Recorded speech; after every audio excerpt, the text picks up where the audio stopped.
এইভাবে যদি নিরামিষ ঝিঙে রান্না করা হয় দারুণ হয় খেতে।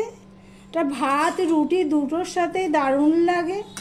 নিরামিষের দিনে এরকম একটা রেসিপি থাকলে কোনো কথা হবে না। ভিডিওটি স্কিপ না করে পুরোটা দেখার অনুরোধ রইল। নিরামিষ ঝিঙেটা আমি কিভাবে রান্না করলাম, কিসের পর কী দিলাম, কি দিলাম, কি দিয়ে রান্না করলাম, তার জন্য ভিডিওটা সম্পূর্ণ দেখার অনুরোধ রইল। স্কিপ না করে পুরোটা দেখো, না হলে বুঝতে পারবে না। প্লিজ ভিডিওটা পুরোটা দেখার অনুরোধ রইল।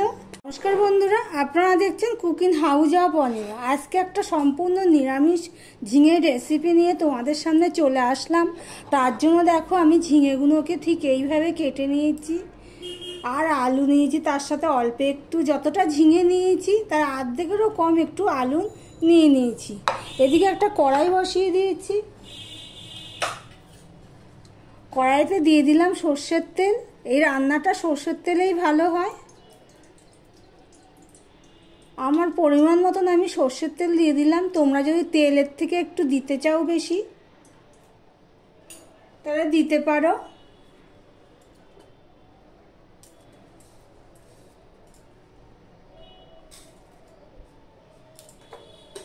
সবার প্রথমে আমি আলুগুলো ভেজে নেব। তেলটা হয়ে গেছে,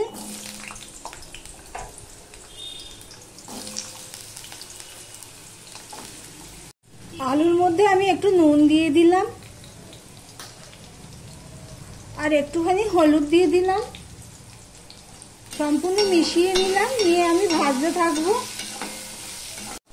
আলুটা আমি 4-5 মিনিট ধরে ভেজে নিয়েছি। আলুটা দেখো উপরটা এরকম লাল লাল হয়ে যাবে, সেই অবস্থায় আমি আলুটা তেল ছেড়ে একটা বাটিতে তুলে নিচ্ছি। যারা ভিডিওটি দেখছো প্লিজ একটা লাইক দিয়ে ভিডিওটি কন্টিনিউ করো প্লিজ।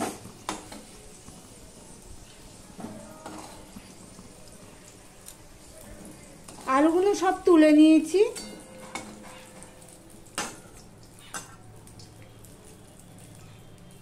এখানে এবারে আমি 1/2 চামচের মধ্যে 5 ফোড়ন দিয়ে দেবো।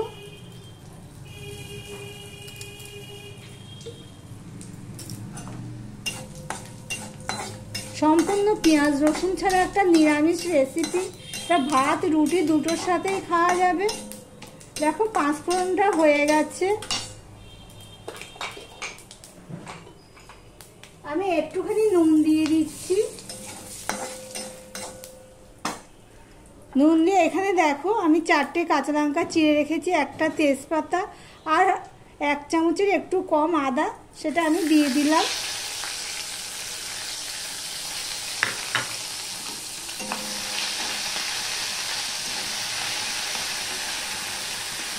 এখানে দেখো আমি অল্প একটু টমেটো, আধখানা টমেটো আমি কেটে নিয়েছি, সেটা আমি দিয়ে দিলাম। দিয়ে টমেটোটা নাড়তে থাকবো যতক্ষণ না টমেটো নরম হয়ে যায়, কাঁচা গন্ধ চলে যায়। দেখো টমেটোটা নরম হয়ে গেছে। এবার এর মধ্যে আমি এই মশলাগুলো অ্যাড করব। 1 চামচের মতন ধনের গুঁড়ো, 1 চামচের একটু কম জিরের গুঁড়ো। আমি তো নুন দিয়েছি, সেই পরিমাণ মতন নুন দিচ্ছি। আর দিয়ে দিচ্ছি সামান্য একটু লঙ্কার গুঁড়ো, ঝাল লঙ্কার গুঁড়ো দিয়ে দিলাম। একটু মশলাটা কষানোর জন্য একটু জল দিয়ে দেব।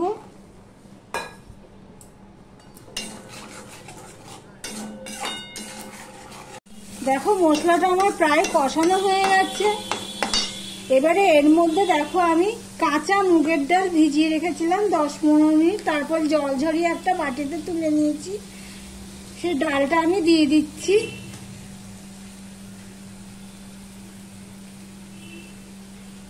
তোমরা চাইলে ডালের পরিমাণটা একটু কম দিতে পারো।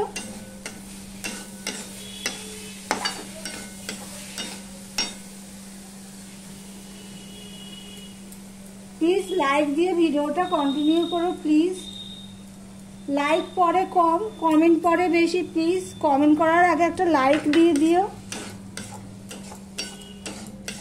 আমি এই মশলার সাথে মুগ ডালটা একটুখানি কষিয়ে ভেজে নেব। যারা আমাকে বন্ধ করে নেবে আমি 48 ঘন্টা পর তাদেরকে ব্যাগ দিয়ে দেব। আর প্লিজ আমার ভিডিওর নিচে পরিবারে আসলাম, পরিবারে যেও এইসব লিখবে না, কমিউনিটিতে গিয়ে লিখবে আমি ঠিক ব্যাগ দিয়ে দেবো। 48 ঘন্টা পর, 24 ঘন্টা পর আমি ব্যাগ দিই না। দেখো আমি 2 মিনিটের মতন মুগ ডালটা দিয়ে মশলার সাথে কষিয়ে নিয়েছি। এবারে যে ঝিঙেগুলো কেটে রেখেছি সেই ঝিঙেগুলো আমি দিয়ে দিলাম।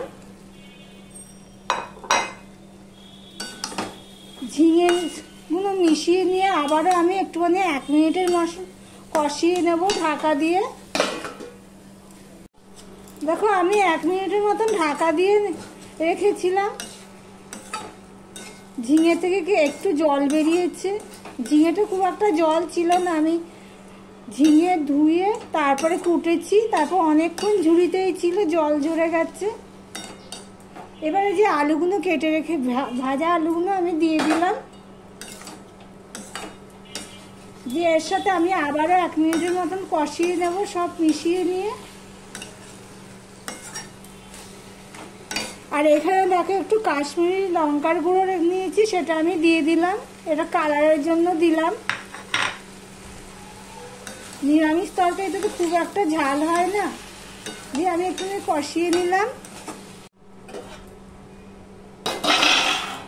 আলু দিয়ে ঢাকা দিয়ে দিয়েছিলাম আবার। দেখো সম্পূর্ণটা আমার মেশানো কষানো হয়ে গেছে। এবারে এর মধ্যে আমি গরম জল করে রেখেছি, সেটা আমি দিয়ে দিচ্ছি। এখানে আমি ঠান্ডা জল ব্যবহার করলাম না, আমি গরম জলেই দিলাম, যেহেতু মুগ ডালটা আমি কাঁচা দিয়েছি আর একটু বসনি, সেই জন্যই গরম জলটা দিলাম। এটা তো বেশি শুকনোও হবে না, আবার বেশি ঝোলও হবে না, সেই পরিমাণে জল দিতে হবে। আমি কিছুটা গরম জল রেখে দিলাম, দেখি ডালটা ফুটে কেমন হয়, সেই বুঝে দেবো নাই দেবো না। আমি ঢাকা দিয়ে দিলাম। তাহলে ঝিঙে দিয়ে মুগ ডালের নিরামিষ রেসিপিটি তোমাদের কাছে কেমন লাগছে? এবারে এর মধ্যে আমি চিনি দিয়ে দিলাম, 1 চামচের একটু বেশি চিনি দিয়ে দিলাম।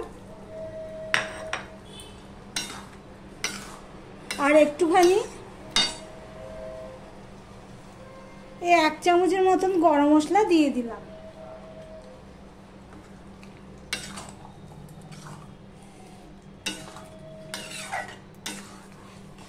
দেখো ঠিক এরকম হয়েছে।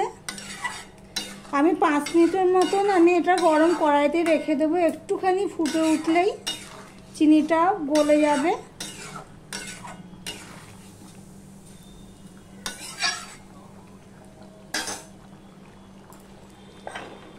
এবার গ্যাসটা আমি অফ করে দিলাম, দিয়ে 5 মিনিটের মতন গরম কড়াইতে রেখে দেবো।